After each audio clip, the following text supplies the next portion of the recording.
Le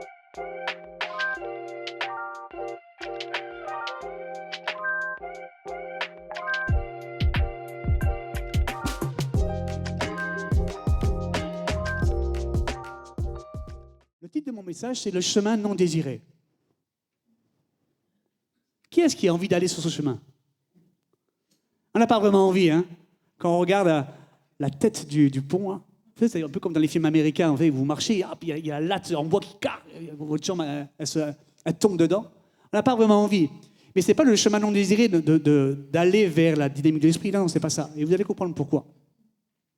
Vous savez que Dieu met tout en place pour que tu puisses grandir. Notre fille a 6 ans, la deuxième qui arrive bientôt, et on essaie de mettre tout en place pour la croissance de l'enfant. Vous êtes d'accord avec moi? Et en fait, Dieu fait en sorte également qu'il fera toujours, il mettra toujours les choses qu'il faut pour que tu puisses grandir dans la connaissance de qui il est et pour tout ce qui concerne le royaume de Dieu. Lorsqu'on regarde, qu'est-ce que Dieu a donné? L'outil par excellence pour communiquer avec Dieu, on appelle ça la prière. Et on doit vraiment user de cet outil-là. Passer des heures, passer du temps vraiment à connaître Dieu, à être face à face avec lui. Il y a la parole de Dieu. On doit vraiment se réfléchir de tout notre cœur à méditer la parole de Dieu. Et je crois vraiment que lorsque ton cœur est attiré à la parole de Dieu, tu entres dans une dynamique spirituelle. Tu montes dans un deuxième niveau. Il y a l'Église. Tout ce qui concerne le royaume de Dieu. Ce sont des choses que Dieu a léguées pour qu'on puisse grandir et entrer dans une nouvelle dynamique spirituelle de ta vie. Mais également le service. Être utile pour le royaume de Dieu. Vous êtes d'accord avec ceci? Amen, vous êtes avec moi? Ça va, je ne vous ai pas perdu? Mais permettez-moi d'apporter peut-être un élément qu'on n'y pense pas souvent, qui va nous permettre d'entrer dans une nouvelle dimension de la dynamique de l'esprit. Est-ce que vous voulez savoir? Mais c'est un chemin non désiré, vous allez comprendre pourquoi. Et en fait, Dieu m'a donné vraiment cette image pour ce que je vais vous révéler. Il m'a donné ça comme image. Pour ceux qui ne voient pas, ceux qui sont au fond, c'est une branche d'olivier avec des petites olives qui sont en train de croître. Vous la voyez? OK. Quelle est la différence entre la branche d'olivier et ça? C'est la même chose. Mais vous êtes d'accord avec moi que de passer de la branche d'olivier à la bouteille d'olive, il y a une transformation en fait. C'est la même chose, mais complètement modifiée pour une utilité commune. Et le thème de mon message, l'image que le Seigneur m'a donnée, c'est l'image du broiement, être broyé. Et c'est un chemin non désiré. Personne n'a envie d'être broyé. Mais pour passer de l'olive à l'huile d'olive, il faut être broyé. Je ne rentrerai pas dans tous les détails, c'est juste, je ferai un autre message sur les étapes, de la première étape à la deuxième étape, c'est juste exceptionnel. Mais ça prendrait trop de temps. Mais mon thème, c'est l'épreuve, être broyé. Et je crois que Dieu, dans sa sagesse, il nous pousse même, parfois, à entrer à travers l'épreuve. Mais c'est un chemin non désiré. C'est un chemin non désiré. Vous savez, la société d'aujourd'hui, elle est fitée, elle est formée, elle est formatée de cette manière-là. Il y a des étudiants, des personnes plus âgées. Lorsqu'on fait des études pour avoir un diplôme, et pour avoir le diplôme, qu'est-ce qu'on fait à la fin? On passe des examens pour valider les acquis de l'année. Vous êtes d'accord avec ceci, hein? On a tous été à l'école. C'est un principe. Et c'est aussi un principe biblique. Les choses que tu apprends tout le long de ta vie quotidienne avec le Seigneur, au bout d'un moment, Dieu veut voir, est-ce que mon enfant a bien compris? Est-ce qu'il a bien compris mes enseignements? Est-ce qu'il a bien compris ce que le pasteur que j'ai mis en place, pasteur Alain Moustaki, est-ce qu'ils ont bien compris ce qu'il enseigne de ma part? On doit passer comme une sorte d'examen. Tu peux mettre la diapo suivante, s'il te plaît? Et mon premier point est celui-ci. C'est l'ingrédient clé, oubliez les épreuves. Là, j'ai mis cette photo-là. Une petite armoire avec plein d'épices. Hein. Je pense qu'il y a des gens qui cuisinent ici. Oui, ça va? Hein? On met sel, poivre, coriandre, tout ce que vous voulez. Hein. Dans le domaine spirituel, la prière, ça c'est bien. La parole de Dieu, ça c'est bien. Venir à l'église, je vois les frères et les sœurs, ouais, c'est bien. Épreuve, non, ça je ne prends pas. Non, ça je ne prends pas. La prière, ça c'est bien. Les temps de loisirs avec les frères et les sœurs, les réunions, ça c'est bien. Épreuve, non, ça je ne prends pas. Et en fait, je crois vraiment que c'est un ingrédient clé oublié. Et j'ai fait exprès de dire cela, qu'il est oublié. Bien sûr, qu'est-ce que tu me dis, Sylvain, là, mais les épreuves de la vie, on sait tous on passe tous par des épreuves. Oui, il n'y a pas de souci avec ça. Mais souvent, on oublie que les épreuves sont un ingrédient clé pour la dynamique spirituelle, pour avancer. Et c'est pour ça que je dis qu'il est oublié. On sait qu'il y a les épreuves, mais on oublie qu'en fait, qu'à travers les épreuves, Dieu nous fortifie et nous rend plus grands dans sa présence. Vous êtes d'accord avec moi? En guise d'instruction, je voudrais vous lire un passage. L'apôtre Paul dira dans Romains chapitre 8, verset 28. Du reste, nous savons que tout contribue au bien de ceux qui aiment Dieu. Vous connaissez ce verset, hein? Du reste, nous savons que tout contribue au bien de ceux qui aiment Dieu, de ceux qui sont appelés conformément à son plan. En fait, si tu aimes vraiment Dieu, mon frère, ma sœur, sache que tout ce qui peut t'arriver dans ta vie va être permis par Dieu. Et toutes les choses qui vont arriver, négatives ou positives, vont être pour ton bien. Et ce n'est pas moi qui le dis. Tout ce qui t'arrive sera pour contribuer à ton bien. La Bible dira dans l'Ancien Testament et comme dans le Nouveau, l'homme ne vivra pas de pain seulement, mais de toute parole qui sort de la bouche de Dieu. Autant des fois, notre Père Céleste va te reprendre, mais c'est pour ton bien. Car toute parole qui sort de la bouche de Dieu est une bénédiction. Amen. Un père qui ne reprend pas ses enfants, ce n'est pas un bon père. Mais un père qui reprend ses enfants avec amour, qui le reconduit dans la bonne voie, c'est un bon père. Vous êtes d'accord avec ça? Faites-moi un amen. Il n'y a pas de amen depuis 5 minutes, là. Ça me fait peur, là. Ça va? Amen. Lorsque Dieu permet quelque chose dans ta vie, c'est qu'il a un objectif bien précis. Il ne gaspille pas tes épreuves pour rien, car ce sera toujours pour ton bien. Il ne gaspille pas. Dieu permet des épreuves dans ta vie, ce n'est pas pour rien.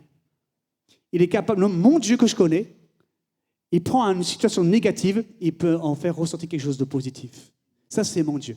Et c'est le Dieu de la Bible. Amen. Mon texte principal ce matin, ça va être celui-ci. Dans Jacques chapitre 1, si tu peux mettre la diapo suivante, Livio, s'il te plaît. Jacques chapitre 1, versets 2 à 4, et après versets 12 à 16. Mes frères et sœurs, considérez comme un sujet de joie complète les diverses épreuves auxquelles vous pouvez être exposés. Un sujet de joie complète. Les diverses épreuves auxquelles vous pouvez être exposés. Sachant que la mise à l'épreuve de votre foi produit la persévérance.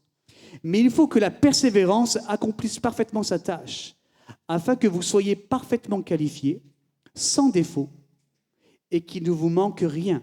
On va aller un tout petit peu plus loin, au verset 12. Heureux l'homme qui tient bon face à la tentation, car après avoir fait ses preuves, il recevra la couronne de la vie que le Seigneur a promise à ceux qui l'aiment. Verset 13.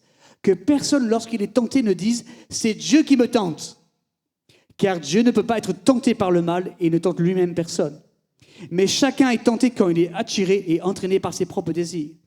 Puis le désir, lorsqu'il est encouragé, donne naissance au péché. Et le péché parvenu à son plein développement a pour fruit la mort. Est-ce que je peux entendre un vrai amen, s'il vous plaît, pour la parole de Dieu? Amen. Tellement de choses à dire sur ce texte. Jacques chapitre 1. Mais de cette manière, pour résumer, non pas pour résumer, mais pour dire au moins la première chose que je voulais dire sur ce texte, c'est que la vision de Dieu pour toi, mon frère et ma sœur, la vision de Dieu qu'a voulu pour ses enfants, pour ses disciples qui marchent derrière lui, pour lui, c'est que les épreuves que Dieu permet sont un vecteur de qualification. Le texte que nous avons lu, est-ce que tu peux afficher la diapo suivante, le verset 4, s'il te plaît? On va le lire. Mais il faut que la persévérance accomplisse parfaitement sa tâche, afin que vous soyez parfaitement qualifiés, sans défaut, et qu'il ne vous manque rien. Et qu'il ne vous manque rien. Les épreuves sont un vecteur de qualification. lorsqu'elles sont traversées avec persévérance. Il n'y a pas de amen, mais je vais continuer. Ouais, c'est bien.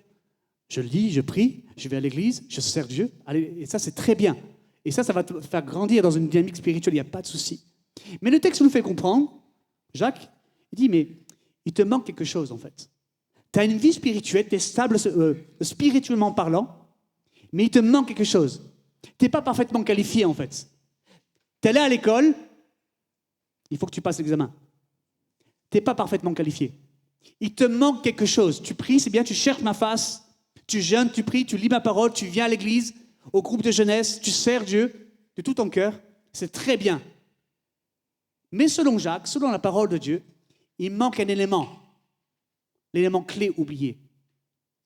Pour être parfaitement qualifié, et ce n'est pas moi qui le dis, c'est la parole, il te manque quelque chose. Tu dois valider tes acquis à travers l'épreuve. Pour être parfaitement qualifié. Comme si les épreuves de nos vies, permises par Dieu, elles nous apportent quelque chose que nulle autre chose pourrait nous donner. Je répète la phrase. Comme si les épreuves de nos vies, permises par Dieu, nous apportent quelque chose que nulle autre chose pourrait nous donner. Matthieu 4, Luc 4, Jésus est poussé par l'Esprit pour être tenté dans le désert. Donc c'est l'Esprit de Dieu qui a poussé Jésus pour être tenté. Le texte nous fait comprendre que Jésus, lorsqu'il est entré dans le désert, il était rempli du Saint-Esprit. Et lorsqu'il est sorti du désert après 40 jours, et les tentations du diable, il est sorti revêtu de la puissance du Saint-Esprit. Comme s'il y avait quelque chose qui s'était passé. L'épreuve du test. Si Jésus avait besoin, je crois qu'on a besoin de passer par des tests. Vous êtes d'accord avec moi? Amen. L'Esprit de Dieu nous pousse. Tu sais que tu n'aurais pas pu être la personne que tu es aujourd'hui sans les épreuves d'hier? Je vais répéter la phrase. Tu n'aurais pas pu être la personne que tu es aujourd'hui sans tes épreuves permises par Dieu d'hier. Ce que tu es aujourd'hui est le résultat du dynamique d'épreuves, dynamique de consécration que tu as eu dans ta vie et d'épreuves qui ont validé. Et la maturité spirituelle que tu as aujourd'hui, allez, grâce à Dieu et à travers toutes sortes d'éléments et notamment les épreuves, on en ressort toujours vivant, fortifié et grandi, même si ça fait mal. Vous êtes avec moi? Alléluia. Comme si, en fait, Dieu voudrait tester, mesurer. Comme si Dieu voulait tester et mesurer la solidité de ta foi, la profondeur de ta foi et la maturité de ta foi. Dieu veut tester. Tiens, mais est-ce que mon fils et ma fille, ils ont bien compris? Est-ce qu'ils ont compris que les relations sexuelles hors mariage, c'est pas bon pour eux et pour mon royaume? Est-ce qu'ils ont compris que mentir, c'est comme si tu étais le diable, car le diable est le père du mensonge? Est-ce qu'ils ont compris que ta vie passée, moi je te l'ai pardonné, mais si je te l'ai pardonné, je t'ai purifié, c'est pas pour que tu continues à faire les mêmes choses, combien même tu me connais. Est-ce que mon enfant a bien compris ça? Il veut tester. Il veut tester si tu as compris, si ta maturité, elle est solide. J'ai fait des travaux avec ça. Je mesure. Et chaque semaine, je mesure la taille de ma fille. Elle a 6 ans. Chaque semaine, ma fille me demande, est-ce que j'ai grandi? Et je prends le mètre. Elle se met contre un mur. Hop, 110 cm, 22 kilos. On apprend à mesurer. Et les épreuves sont là pour mesurer, pour tester la solidité de ta foi. On m'a toujours dit que pour tester la solidité de la construction d'un pont, on fait un pont, on construit un pont, pour voir s'il est solide. Généralement, on ne fait pas passer un petit chat ou un petit écureuil pour voir si c'est solide un pont. On fait passer quoi? Un tank, un troupeau d'éléphants, vous voyez? On fait tester les choses qu'il faut. C'est pas qu'une petite bourrasque devant, ok, oh, c'est bon, il est solide. Non, non. Des fois, il y a des éléments extérieurs qui nous font mal, mais qui en fait, ça met en valeur la solidité de ta foi. Comment tu réagis? Vous êtes avec moi? Amen? Amen. L'apôtre Pierre dira ceci, tu peux mettre la diapo suivante, Livio. 1 Pierre chapitre 5, versets 10 à 11. Le Dieu de toute grâce vous a appelé en Jésus-Christ à sa gloire éternelle. Écoute bien. Après que vous aurez souffert un peu de temps, il vous perfectionnera lui-même, vous affermira, vous fortifiera, vous rendra inébranlable. À lui soit la gloire et la puissance au siècle des siècles. Amen. Mon frère, ma soeur, il veut te perfectionner, il veut me perfectionner. Je ne suis pas meilleur que vous, hein. C'est pas parce que je prêche la parole que je suis meilleur que vous, hein. J'ai vraiment besoin d'être perfectionné, et ma femme vous le dira. D'être affermi, d'être fortifié, d'être rendu inébranlable. Tu as besoin d'être parfaitement qualifié. Et Dieu te passe par les épreuves pour te perfectionner, t'affermir, te fortifier et te rendre inébranlable. Amen. La vie, je dis souvent ça, que la vie c'est comme une pièce. Comme une pièce. Et la particularité de cet objet, d'une pièce, c'est qu'elle a deux faces. Vous me suivez? Il y a beaucoup d'effets spéciaux ce matin, je sais. Sauver pour servir. Éprouver pour plus de maturité avec Dieu. Souffrance permise par Dieu pour plus de croissance de Dieu. Lutter avec Dieu dans mes tempêtes pour glorifier son nom à travers mes tempêtes. Vous me suivez? La vie, c'est vraiment comme ça, la vie spirituelle.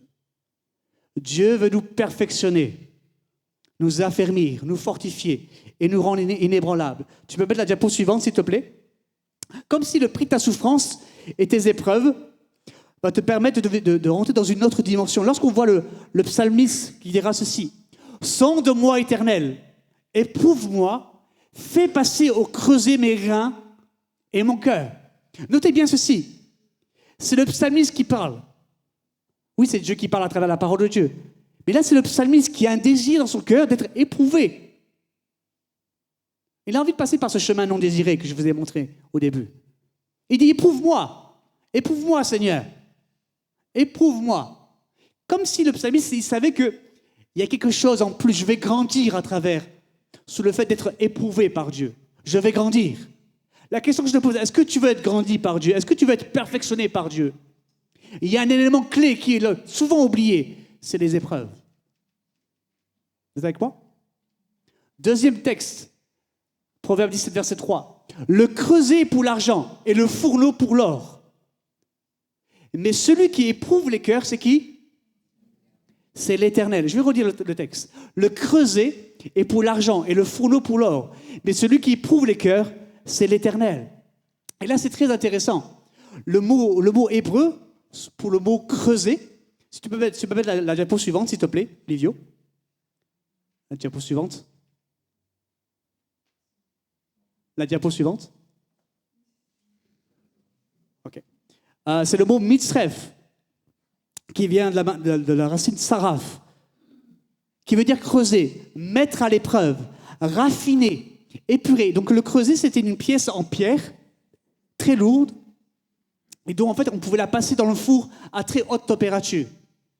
Et on faisait comme une sorte de gros gobelet, en fait, vous imaginez. Et on met tous les métaux, bronze, argent, or, et on mettait dans ce creuset et on le mettait au four à très haute température. Et en fait, qu'est-ce que ça faisait? Pourquoi on met les métals? Pour les faire fondre, bien sûr, mais pour les purifier, pour les raffiner. Parce qu'il y avait plein de saletés. Et donc, pour enlever toutes les impuretés des métaux lourds, on les mettait dans le feu. Et en fait, avec la chaleur que ça procurait, toutes les impuretés revenaient à leur surface. Et on les enlevait et on retirait tout le métal liquide, mais purifié, raffiné. Et c'est vraiment la parfaite image. Et c'est une image de la Bible, c'est pas moi qui l'ai inventée. Comment Dieu purifie les cœurs? Parfois, à travers l'épreuve du feu. Je ne sais pas comment est ton cœur, comment tu trouves ton cœur. Moi, je me dis, il y a vraiment besoin, parfois, d'être éprouvé pour enlever toutes les saletés de ce monde qui s'est infiltré dans ma vie, que parfois, par négligence, j'ai laissé entrer dans ma vie. J'ai regardé également comment à l'époque, on forgeait les épées. Et c'est le même principe. Vous avez déjà vu dans les films, hein, il prend l'épée dans le four, hop, il met dans l'eau, hop, et après il tape dessus pour bien faire une épée bien tranchante. Et ce qui est intéressant, c'est qu'il y a 3 cycles de chauffe apparemment. 3 cycles, hop, on met dans le feu, on met à très haute température, on met dans l'eau, après on tape. Et plus on tape, plus la température du four il est vraiment chaud, et plus la lame devient impeccable, polie, tranchante et incassable. En fait, l'épreuve du feu, ça, c'est dur, mais ça nous rend inébranlables. Comme la parole de Dieu le demande. Pas parfait, hein? Comprenez-moi bien. Vous êtes avec moi? Amen. Vraiment, les épreuves nous permettent de passer dans une autre dimension. Pour ceux qui ne le savent pas, je suis le neveu de... j'ai un de mes oncles dans ma famille qui est pasteur. Un pasteur à la retraite, il s'appelle Gérard Gadrois, peut-être pour ceux qui connaissent, qui était pasteur dans la région. Là, il est pasteur retraité vers la ville de Toulouse. Et en fait, c'est par le biais de mon oncle et par le biais de son fils, Jérémy Gadrois, par lequel je me suis converti, il y a 21 ans maintenant. Et je fais très court, une histoire qui peut être très très longue, mais avec mon cousin Jérémy, vraiment le feu de Dieu, vraiment le feu de Dieu, à fond. Il y a 15-16 ans, mon cousin, qui était à fond pour Dieu, et il est toujours, hein, mais il travaillait dans une société de transport d'hydrocarbures, les gros camions avec l'essence, vous préférez. Et mon cousin Jérémy, il était mécanicien, il devait s'occuper de la gestion de ça et de la maintenance. Il essayait d'imaginer un hangar de 400 mètres carrés, okay, plein de camions d'essence. Et en fait, alors un jour, il travaillait avec tous ses collègues de boulot. Il y a un des camions où il y a une fuite de gaz liquide. Écoutez bien, ce n'est pas un film de science-fiction, hein, ce que je vous dis. Il y a une fuite de gaz, du gaz liquide qui se répand. Et les cadres et mon cousin voient qu'en fait, qu'il y a du gaz, ils disent « il faut vite sortir, ça va exploser ». En fait, pas très loin, il y avait aussi des chaudières. Et en fait, le temps qu'ils préviennent les personnes pour la situation d'urgence et de sortir, en fait, il y a eu une flamme, il y a eu un rappel de feu entre les chaudières et le camion. Et en fait, au moment où vous allez sortir, en fait, il y a eu la flamme. Mon cousin a vu le camion, il a mis ses mains sur le visage, il s'est pris toute la flamme sur le dos, en fait. Il est sorti avec la flamme embrasée, il a enlevé ses mains, écoutez bien, il a enlevé ses mains, la peau de son visage sur ses doigts. En fait, le camion, il a explosé, hein, en passant. Hein. Je ne sais pas si vous imaginez un hangar 400 mètres carrés, que des camions remplis de kérosène, tous les hydrocarbures qui existent sur la Terre. Et la porte du hangar de 400 mètres, elle a explosé. Vous imaginez même pas le truc. Il y a eu 5 grands boulets.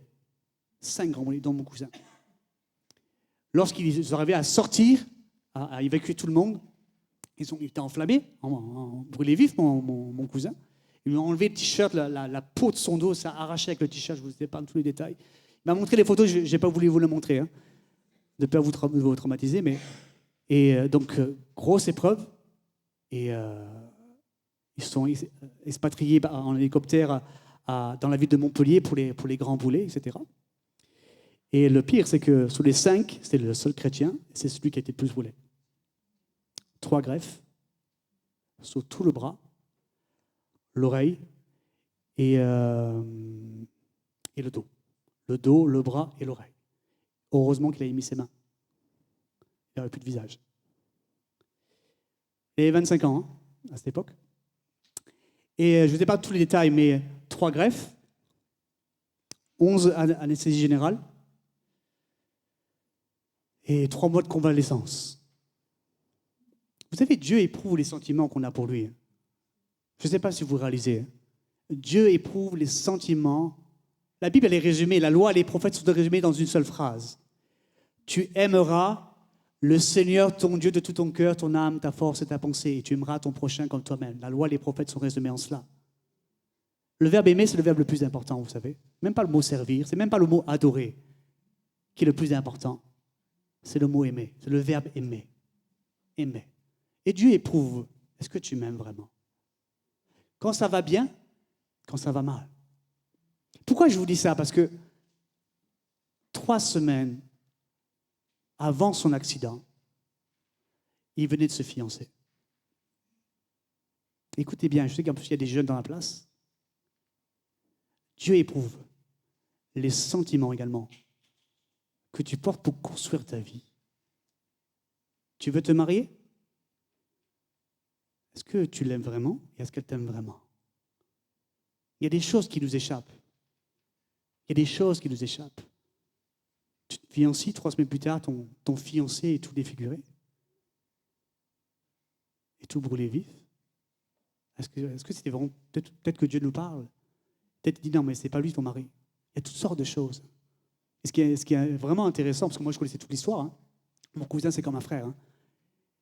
Et il me disait, en fait, bien après coup, que Stéphanie, en fait, Jérémie a dit à Stéphanie, donc Stéphanie c'est sa fiancée, il dit, moi je comprendrais que tu n'as plus envie de moi, que tu ne veux plus te marier.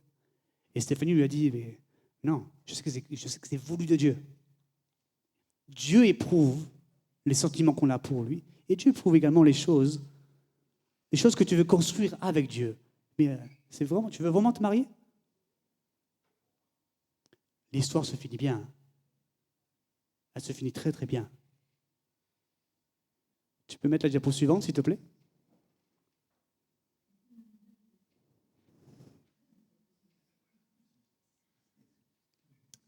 Six enfants, il a bien bossé lui. Hein. Et plus jeune que moi en plus. Là, il a 2 ans d'écart. Stéphanie et Jérémie.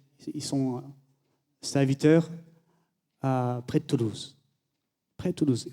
Pour terminer cette histoire, vous savez, 3 semaines après qu'il est sorti de ces 3 mois de convalescence, il est invité à l'église d'Antibes. Il y avait un grand rassemblement. C'était le pasteur Christian Robichaud qui prêchait. Et en fait, on demande à mon cousin de témoigner de ce que je viens de vous dire. De la terrible accident qu'il a eu, etc. Ce que Dieu a fait. Et en fait, quand il témoigne, mon cousin, Christian Robichaud, le pasteur invité, en fait, il reçoit une parole pour lui.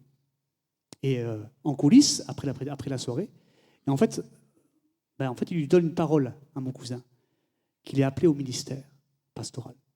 Et en fait, pourquoi je me permets de clôturer ce témoignage avec ceci, c'est que mon cousin avait vraiment le désir de servir Dieu et de rentrer dans le ministère. Mais il avait besoin d'une parole. Et pour avoir cette parole, d'une certaine manière, Dieu a voulu qu'il passe par l'épreuve pour faire les choses qu'il devait faire, pour le faire grandir, qui témoigne à un rassemblement jeunesse et qui reçoit la parole de Dieu du serviteur. Dieu a un objectif précis lorsqu'il te fait passer par l'épreuve. Et là, c'est vraiment l'épreuve du feu. Mon deuxième point, si tu peux venir au piano. La question que je te pose, mon frère, ma sœur, juste le piano. Une vie avec onction ou sans onction? Je te pose la question. Vous pouvez répondre, hein? Ce n'est pas interdit. Hein? Une vie avec onction ou sans onction? Tu veux l'onction? Accepte le processus. L'huile ne coule pas sans pression. On ne peut pas désirer ça. Ce qu'il faut désirer, c'est ça. Il faut 5 kilos d'olives pour faire une bouteille comme ça, en passant. Pour faire 1 litre. Tu veux l'onction? Accepte le processus. Ta dynamique spirituelle, ta consécration, c'est bien, mais il te manque quelque chose, selon la parole de Dieu. L'huile ne coule pas sans pression. La question que je te pose, quelles sont tes réactions lorsque tu passes par l'épreuve? On peut se parler? C'est quoi tes réactions? Tes émotions? Est-ce que tu tournes le dos? Lorsque tu n'as pas ce que tu désires, lorsque tu ne maîtrises plus ta vie? Le secours est dans l'Éternel, hein? Il est en lui. Hein? Le secours est dans la présence de Dieu. La paix se trouve dans la présence de Dieu. Quelles sont tes émotions? Les émotions nous poussent à agir. Mais la maturité spirituelle nous pousse à réfléchir. Je vais le répéter. Elle mérite vraiment. Les émotions nous poussent à agir. Tu es agité, tu es ému, tu es troublé, tu agis. Et souvent sans réfléchir. Mais lorsque tu es mature spirituellement, tu réfléchis. Seigneur, qu'est-ce que tu veux m'apprendre? Permettez-moi juste de revenir 2 secondes au témoignage de mon cousin. Lorsqu'il a traversé le feu, lorsque la femme est passée sur lui, qu'il a mis ses mains sur le visage, et qu'il est sorti, écoutez bien, c'est pas un fake, hein, c'est vraiment mon cousin, il m'a sorti ça. Il m'a dit, quand il a mis ses mains, il voyait qu'il n'allait pas mourir. Il a directement une pensée claire, il a dit, Seigneur, qu'est-ce que tu veux m'apprendre? Qu'est-ce que tu veux me dire? Pourquoi tu me fais passer comme ça? Qu'est-ce que tu veux m'apprendre? La maturité spirituelle nous pousse à réfléchir, alors que les émotions nous poussent à agir, et souvent sans sagesse et sans intelligence spirituelle. Celui qui ne maîtrise pas ses émotions devient esclave de ses réactions. Retiens bien ça, s'il te plaît. Si tu ne maîtrises pas tes émotions, spirituellement parlant, tu deviens esclave de tes réactions. Tu fais que des mauvais choix. Que des mauvais choix. Parce que tes réactions sont toujours portées sur la chair, mais lorsque tu es spirituel, tu réfléchis avant de faire. Tu réfléchis avant de parler. Tu réfléchis avant de faire tel ou tel projet. Je termine avec ceci. Celui qui n'est pas vigilant néglige inconsciemment la dynamique de l'esprit que Dieu voudrait pour lui. La vigilance. Vous savez, c'est alors que les paroles de Jésus doivent résonner dans notre cœur. Matthieu chapitre 26, verset 41. Tout le monde connaît. Si tu as moins d'1 an de conversion, tu connais ça. Veillez et priez afin de ne pas tomber dans la tentation. Car l'esprit est bien disposé, mais la chair est faible. 3 verbes. Veillez et priez pour ne pas tomber. Tu ne veux pas tomber, il faut que tu veilles et il faut que tu pries. Ça veut dire quoi, veiller? Réfléchis. Réfléchis à la corruption de ce monde, qu'il n'y a rien de bon dans ce monde. Réfléchis à ce qui se passe dans ta vie. Veille. Et prier, je pense que tout le monde sait. Il faut prier. Et encore prier pour ne pas tomber. Pour ne pas tomber. La prière et la consécration, écoute bien, je termine avec ceci. La prière et la consécration, c'est comme un bouclier dans ta vie. C'est comme un bouclier. Comme un bouclier dans ta vie. Ça va t'empêcher de tomber là où les autres se sont effondrés. Je vais répéter. La prière et la consécration que tu as chaque jour sont ton bouclier. Cela va t'empêcher de tomber là où les autres se sont effondrés. Ne pense pas. Ne pense pas que ta consécration d'hier est suffisante pour ta vigilance d'aujourd'hui et de demain. Ne pense pas. Vous savez, j'ai 45 ans. Ça fait 21 ans que je marche avec le Seigneur par sa grâce. Je suis resté 10 ans célibataire quand je suis arrivé au Seigneur, avant de connaître Kelly. J'avais beaucoup plus de temps pour prier. Bon, c'est pas de sa faute, hein. Mais c'est le mariage. Et quand on a les choses évoluées, c'est les bénédictions de Dieu, on doit apprendre à gérer. On a une enfant, une jeune fille, Rebecca, 6 ans. J'ai encore moins de temps. Parce que je travaille toujours, hein. Vous savez, on travaille. Hein. Là, j'ai un 2e enfant qui arrive. Je sais que j'aurai encore moins de temps pour dormir, surtout au début. On doit être vigilant. La prière et la consécration sont ton bouclier. Celui qui néglige la prière et la consécration, il devient vulnérable. Son discernement faiblit. Sa vision faiblit. Son feu s'éteint. Et la chair reprend le dessus très facilement. Une vie avec onction ou une vie sans onction. Je sais que personne ne veut prendre le chemin non désiré. Personne ne veut cet ingrédient clé qui est souvent oublié. Le test. Vérifier la solidité de ma foi. Je ne contrôle plus rien, mais c'est toi qui contrôles. La vigilance. Je termine avec ceci. Le diable ne tapera jamais à ta porte. Je ne sais pas si tu le sais. Le diable, il ne tape jamais à ta porte. Écoute bien. Le diable ne tapera jamais à ta porte pour rentrer chez toi. Il entre par les portes que tu as laissées ouvertes. Je vais redire, ça mérite vraiment. Le diable ne tapera jamais à ta porte pour entrer chez toi et te séduire. Il va entrer par les portes que tu auras laissées ouvertes et entrouvertes. Les choses que tu regardes à la télévision, et croyez-moi, je suis moi le premier visé. Les choses que tu regardes à la télévision, les choses que tu fais dans le secret, sont des portes entrouvertes où le diable, il s'immisce. Vous savez, le diable est un serpent. Hein. Une porte légèrement entrouverte, il y rentre facilement. Un petit trou, il y rentre. Le diable n'entrera jamais, ne tapera jamais à ta porte pour entrer. Il entre par les portes toi-même. Toi qui es chef de famille, toi qui es marié, c'est toi qui es chef de famille, qui est le garant, responsable de ce qui s'y passe. Et je sais de quoi je parle. Je suis marié. Proverbe 4, verset 23. Garde ton cœur plus que toute autre chose, car c'est là que viennent les sources de la vie. You understand? Vous êtes avec moi? Je veux prier pour toi. Je ne fais pas le Mario devant vous. Hein. Les épreuves, c'est des épreuves. Ce n'est pas un parc d'attractions. Ce n'est pas de l'adrénaline. Je ne sais pas ce que tu vis, ce que Dieu a permis que tu puisses vivre. Mais il faut que ta foi soit comme une encre, ancrée en lui. Cette consécration. Et si Dieu veut te faire passer de l'olive à de l'huile pure, c'est qu'il veut te faire grandir, il veut te perfectionner.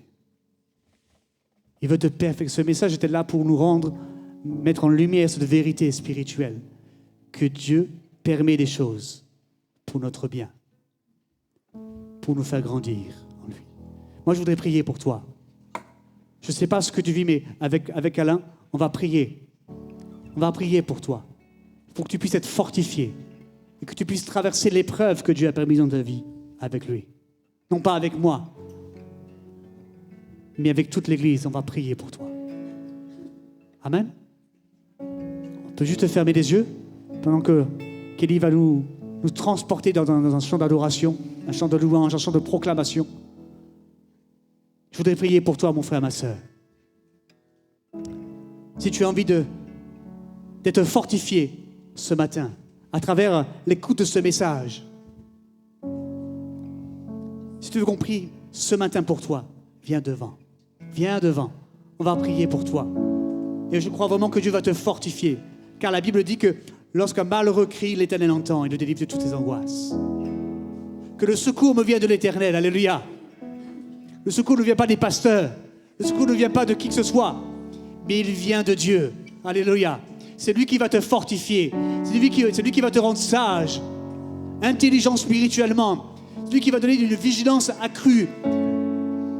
C'est lui qui va te rendre plus grand, qui va te perfectionner, t'affermir, te fortifier et te rendre inébranlable. C'est lui-même. Alléluia. Et l'Église prie. L'Église crie vers le Dieu éternel. Car il est celui qui apporte secours opportun, une parole de vie, une parole de grâce, une touche spirituelle. Mon frère, ma soeur, le Seigneur veut te toucher ce matin. Il ne veut pas te laisser là où tu es. Il veut te faire grandir. Il veut que tu approches de nouvelles dynamiques spirituelles dans ta vie. Une consécration nouvelle, des nouvelles flammes pour ta vie spirituelle. Oui, plus de Dieu, plus de prière, plus de lecture de la parole de Dieu, plus de révélation, plus de consécration tout simplement. Mon frère, ma sœur, prie. Que l'Église puisse prier pendant ce temps de louange. Alléluia.